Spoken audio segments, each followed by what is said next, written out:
So the next one of our 5-minute pub answers, the kind of thing that you might say to someone in the pub or in a cafe or at their house or whatever it is. They ask you a question and you've got a few minutes just to say something. Next one of that little series is, hasn't science disproved God? How can you be a Christian when, science kind of explains everything? Or to put it in a way that many, many teenagers have put it to me over the years when I've been teaching or as a school chaplain, sir, science is completely unstoppable. And one day, even though it can't explain everything, now one day science will be able to explain everything and answer all our needs. God isn't only not real, he is not needed. So what do you say if someone says something? Maybe you've got a friend or a family member who's scientifically minded and has that kind of view. Maybe you've heard those same kind of sentiments. What can we say in return? What apologia is there? Here's a few things we might say, and I say this with the caveat that I am not a scientist. I don't know everything at all. Here's the first one. Faith and evidence are not opposites. Many scientifically minded people assume that science is based on evidence and reason, whereas faith is based on a blind kind of leap in the dark. Science is reasonable, faith is blind. But that simply isn't true. Mainstream Christianity is a faith which consistently rests on evidence. So see, the gospel writers, Luke and John in particular, really emphasize this.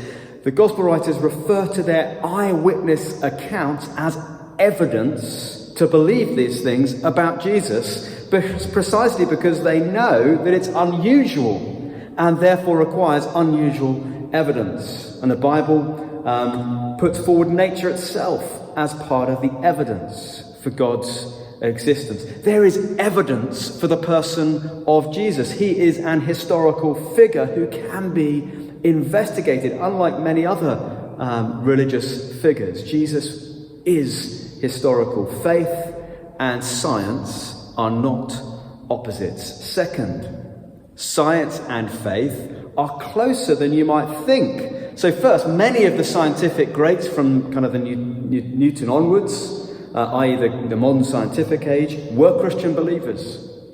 C.S. Lewis is typically succinct in summarising why there was an explosion of scientific progress from the 17th or 18th century. He says this: men became scientific because they expected law in nature. And they expected law in nature because they believed in a lawgiver. Belief in a rational God underpins our rationality and therefore scientific endeavour. So think of these names: huge scientists: Galileo, Pascal, Boyle, Newton, Faraday, Babbage, Mendel, Pasteur, Kelvin, all believers in God. Scientific endeavour is underpinned by belief in a rational God. If there is no rational basis to the world, well, I'm not sure we can even trust our so-called rational conclusions. 3, science is limited in its scope. Bertrand Russell, famous atheist, said this: whatever knowledge is attainable must be attained by scientific methods. And what science cannot discover, mankind cannot know. The problem being, of course, that Russell's own statement there is unprovable via scientific method. It highlights the problem that there are different types of truth. A scientist can tell me, in this famous example, the fundamental reasons for how my cake is made, the kind of scientific makeup, elemental makeup of my cake. A mathematician might be able to draw me beautiful equations to describe my cake. Both things will be true, but only my mum can tell me why she's made my cake. And science will never explain the why. Christians are suggesting that there is someone who stands in the same relation to the universe as my mum to the cake.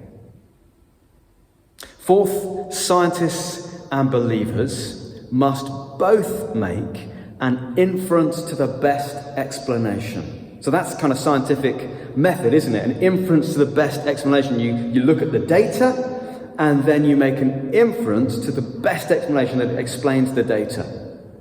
So I invite people often when I'm talking to them to consider their worldview as a graph, like a scatter graph with a cluster of points and maybe a few outliers. And what we have to do is draw the line of best fit that best fits the data available. And for me, when I look at the world, it is Christian faith which is the line of best fit. It is the inference of the best explanation. So I think, first of all, of the beginnings of the universe. How can something come from nothing?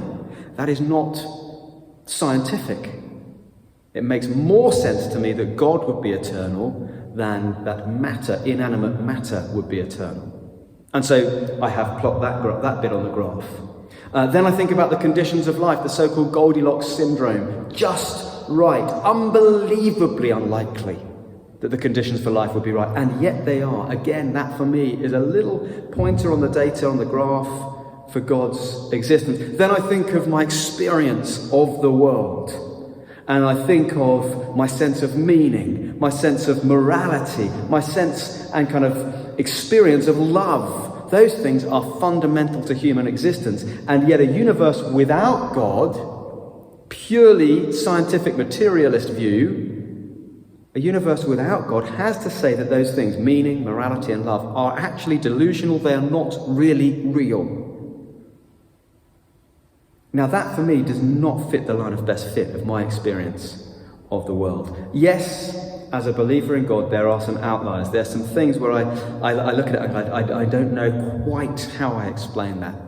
I don't have it all sewn up. But the inference, the best explanation, as far as I'm concerned, is belief in God.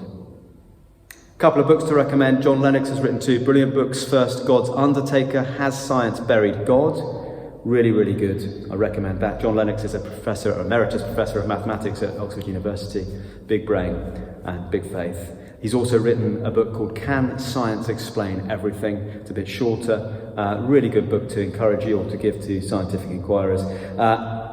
Another one is, if you're biologically minded, The Language of God by Francis Collins, who led the Human Genome Project.